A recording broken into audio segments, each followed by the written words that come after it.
Hello, welcome to another episode of Stories of World War II Veterans. Today I'll be reading from one of my books called We Fought to Win. American World War II Veterans Share Their Stories. This is book one in my World War II Legacies series. There are 4 books in that. And my name is Kayleen Reeser, and I want to thank you for watching, especially any veterans. We would not be free without your service, and we appreciate that. Today's story is about John William Worley, who served in the Army in Europe. Bullets flew at John Worley as he and a group of 10 Allied soldiers from Company M, 39th Infantry, 99th Division ran toward 2 abandoned jeeps deep in the Ardennes forest. While fighting the German army, they had become cut off from their unit. The soldiers hoped to escape by driving away. Unfortunately, one jeep was lodged on a tree stump. The soldiers fled on foot toward Merringen in Belgium, along with members of the 2nd Division. They eventually arrived at Würzfeld and joined the rest of their company. Worley, a native of Huntington, Indiana, nearly didn't make it into the military. When the war started for the U.S. in December of 1941, he was deferred from active service to work in a machine shop making 20-millimeter anti-aircraft shells. Upon quitting the factory a year later to attend Ball State University for a degree in education, he was drafted. Worley completed basic training at Camp Van Dorn at Centerville, Mississippi, and maneuvers at Shreveport, Louisiana, and Camp Maxey near Dallas. We learned to shoot flamethrowers, machine guns, bazookas, and Browning rifles, he said.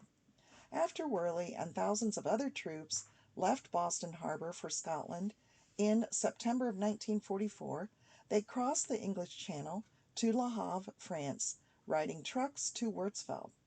The fighting that would begin there on December 16th of 1944 was officially referred to as the Ardennes Offensive. Its more common name, however, was the Battle of the Bulge. Worley and his company walked to Elsenborn in Belgium, but the danger was not over. Nightly, Worley, who was in charge of his company's radio, left his foxhole to check the phone lines. I couldn't allow the lines to get buried in the snow, he said.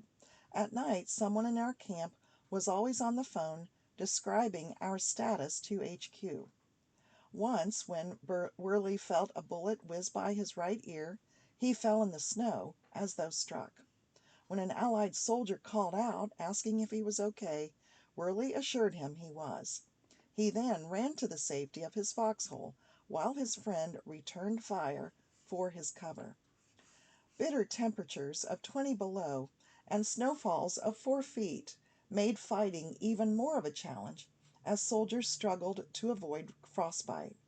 We wore 2 pair of long johns, wool and waterproof pants, woolen shirt, sweater, mackinaw, gloves, knit cap, and helmet, said Worley.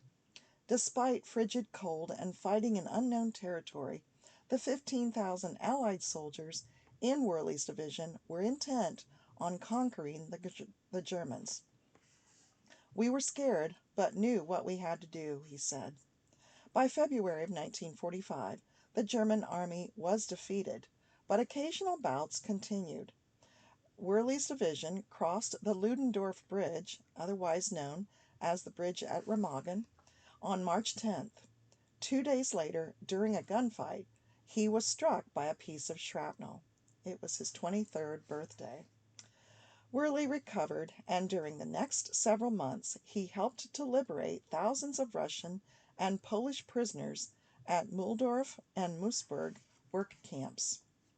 After Victory in Europe Day in May of 1945, Buck Sergeant Worley, lacking the required number of points to be discharged, was assigned to teach American soldiers how to read. During the summer, now Sergeant Worley joined the 79th Division and became supply sergeant for a camp of 1,000 German prisoners. He joined the 102nd Division at Lichtenfels, Germany, where he taught American history to soldiers. In December of 1945, after being transferred again to the 80th Division at Offenburg, Germany, Worley was sent to Camp Lucky Strike.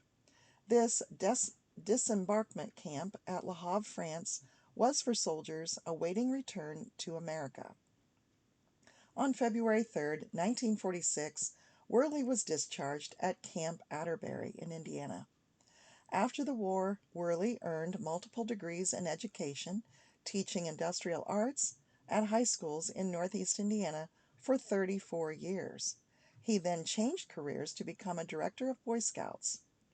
In 1951, Worley married Mary Jo Crick, and they became the parents of 3 children.